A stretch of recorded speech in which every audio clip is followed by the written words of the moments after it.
Channel Srinidhi studies. இன்னைக்கு நம்ம வந்து நெக்ஸ்ட் சாப்டர், அதாவது நேஷனலிசம் இன் இந்தியா ஸ்டார்ட் பண்ண போகிறதுக்கு முன்னாடி சேனலுக்கு சப்ஸ்கிரைப் பண்ணிடுங்க, லைக் பண்ணுங்கள், அப்புறம் பண்ணிக்கோங்க.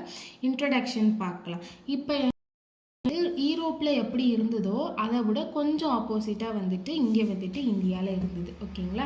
இப்போ ஈரோப்பில் வந்துட்டு என்னென்னா வந்துட்டு அவங்க வந்து நேஷன் ஸ்டேட்ஸாக மாறணும், தனியாக வந்துட்டு ஒரு கிங்டமில் இருந்துட்டு தனியாக வந்துட்டு நேஷன் ஸ்டேட்டாக மாறணும் அப்படிங்கிற இன்டென்ஷனில் இருந்தாங்க. ஓகேங்களா? ஆனால் இங்கே இந்தியாவில் என்னென்னா வந்துட்டு ஆன்டி கொலோனியல் மூமெண்ட், அதாவது என்னென்னா ஆல்ரெடி வந்துட்டு தனியாக தான் இருந்தாங்க. ஆனால் வந்துட்டு வேறு ஒரு கண்ட்ரி வந்து அவங்க மேலே வந்துட்டு வச்சுருந்த ஒரு கட்டுப்பாடை வந்துட்டு அவங்க வந்து பிரித்து போகணும் அப்படிங்கிற மாதிரி இருந்தாங்க. ஓகேங்களா? அதாவது இந்தியாவில் க்ரோத் ஆஃப் நேஷ்னலிசம் அப்படிங்கிறது எதோட லிங்காக இருந்ததுன்னா ஆன்டி கலோனியல் மூமெண்ட். ஓகேங்களா? Unity in struggle of colonisation, அதாவது என்னென்னா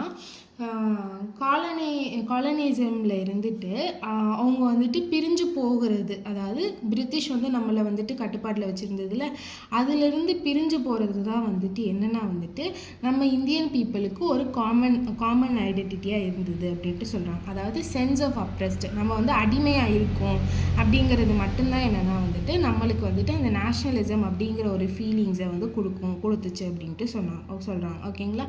இப்போ எஃபெக்ட் ஆஃப் காலனிசம் வந்துட்டு என்ன ஆகுதுன்னா வேரி ஆகுது. அதாவது ஒவ்வொரு குரூப் ஆஃப் பீப்புளுக்கும் வந்துட்டு நம்ம வந்துட்டு கட்டுப்பாட்டில் இருக்கிறது, அதாவது காலனிசம் வந்துட்டு என்னன்னா வந்துட்டு ஒவ்வொரு குரூப் ஆஃப் பீப்புளுக்கு வேரிடாக இருந்தது. ஓகேங்களா?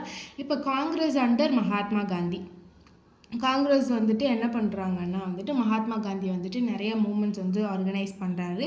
என்னென்னா நான் cooperation moment, civil disobedience moment, இந்த மாதிரி மூமெண்ட்ஸ்லாம் வந்துட்டு மகாத்மா காந்தி ஆர்கனைஸ் பண்ணினார். இதுதான் ஒரு அவுட்லைன். ஓகேங்களா? இப்போ அதில் வந்துட்டு ஃபர்ஸ்ட் டாபிக் என்னென்னா இந்த ஃபர்ஸ்ட் வேர்ல்டு வார், கிலாஃபத் அண்ட் நான் கோஆப்ரேஷன். ஓகேங்களா? இப்போ என்னென்னா வந்துட்டு வேர்ல்டு வார் 1 வந்துட்டு முடியுது, அதாவது 1914. ஓகேங்களா? வேர்ல்டு வார் 1 நடந்துகிட்ருக்கு 1914. இப்போ என்ன ஆகுதுன்னா இந்தியாவில் வந்துட்டு new economic and political situation வருது. அதாவது பொருளாதாரத்துலேயும் சரி உங்களோட மக்களோட சுச்சுவேஷன்லேயும் சரி இல்லைன்னா வந்துட்டு ஒரு புதுசாக வந்துட்டு ஒரு சேஞ்சஸ் வந்துட்டு நடக்குது. ஓகேங்களா? அவங்க வந்துட்டு ரொம்பவே வந்துட்டு ரொம்ப ஹார்ஷான சுச்சுவேஷனில் வந்துட்டு இந்தியன் பீப்புள் வந்து இருக்காங்க. ஓகேங்களா? இப்போ என்ன ஆகுதுன்னா huge increase in the defence expenditure. அதாவது என்னென்னா இங்கே வந்து பிரிட்டிஷ் வந்துட்டு அந்த 1914 வேர்ல்டு வார் 1 ஃபைட் பண்ணுறதுனால இந்தியாவுக்கு வந்துட்டு என்ன ஆகுதுன்னா ஹார்ட்ஷிப் வந்துட்டு அதிகமாகுது. ஓகேங்களா? இவங்க மக்களோட இந்திய மக்களோட நிலைமை என்ன ஆகுதுன்னா ரொம்பவே வந்துட்டு மோசமான நிலைமையில் போகுது. இப்போ வாருக்குன்னு வந்துட்டு என்ன பண்ண ஆரம்பிச்சிட்டாங்கன்னா புதுசாக லோன்ஸ் க்ரியேட் பண்ண ஆரம்பிச்சிட்டாங்க. வாருக்கு வந்துட்டு நீங்கள் வந்துட்டு கான்ட்ரிபியூட் பண்ணணும் அப்படின்ட்டு இந்தியன் பீப்புளை வந்துட்டு ரொம்ப படுத்த ஆரம்பிச்சிட்டாங்க. அந்த வார் லோன்ஸ்லாம் ரொம்ப அதிகமாக ஆரம்பிச்சிருச்சு. அப்புறம் டாக்ஸஸ் வந்து இன்க்ரீஸ் பண்ண ஆரம்பிச்சிட்டாங்க. கஸ்டம் டியூட்டிஸ்னால் ஒரு இடத்துலேருந்து இன்னொரு இடத்துக்கு போகிறதுக்காண்டி அந்த கஸ்டம் பேரியர்ஸ் இந்த மாதிரி இதில் வர டியூட்டிஸ் இது எல்லாமே வந்துட்டு என்ன பண்ணிட்டாங்கன்னா இன்க்ரீஸ் பண்ணிட்டாங்க. ஓகேங்களா? அப்புறம் இன்கம் டேக்ஸ்ன்னு புதுசாக கொண்டு வந்துட்டாங்க.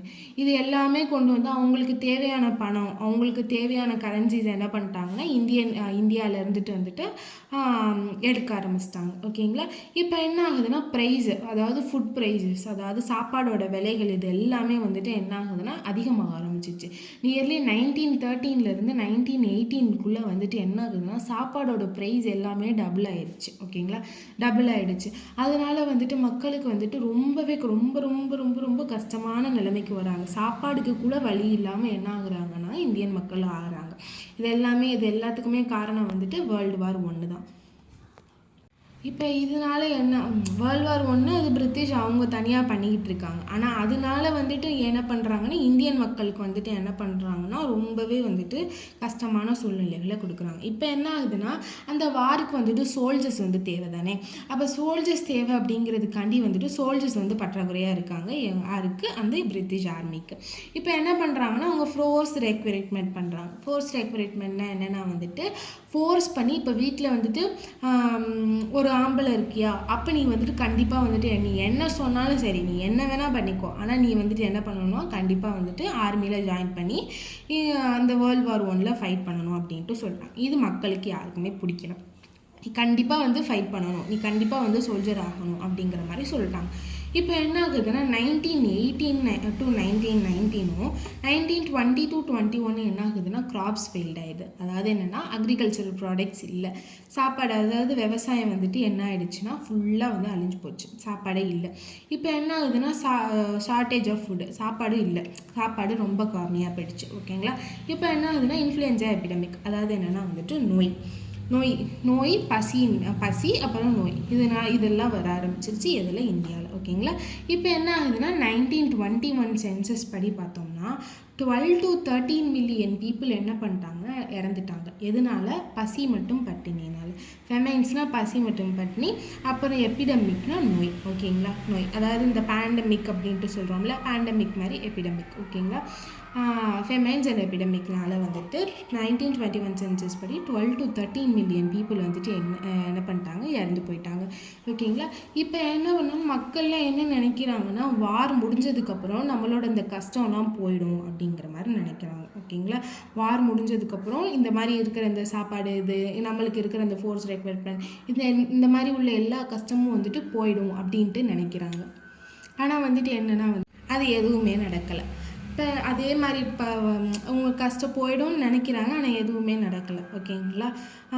அப்போ வந்துட்டு இவங்களோட கஷ்டங்கள் எல்லாமே வந்துட்டு அப்படியே தான் கண்டினியூ ஆகிக்கிட்டே தான் இருக்குது. ஓகேங்களா. இப்போ அதுக்கப்புறம் தான் யார் வருவாங்கன்னா மகாத்மா காந்தி அப்படிங்கிறவர் வருவார், வந்து தான் வந்துட்டு இண்டிபெண்டன்ஸ் கொடுப்பாரு அப்படிங்கிற மாதிரி பேசுவோம். ஓகேங்களா. அடுத்த டாபிக் என்னென்னா த ஐடியா ஆஃப் சத்தியகிரகா. இதோட இந்த வீடியோ முடிஞ்சு. நெக்ஸ்ட் வீடியோவில் த ஐடியா ஆஃப் சத்தியகிரகா பார்ப்போம். உங்களுக்கு இந்த வீடியோ பிடிச்சிருந்தா லைக் பண்ணுங்கள், ஷேர் பண்ணுங்கள், சப்ஸ்கிரைப் பண்ணுங்கள். தேங்க்யூ.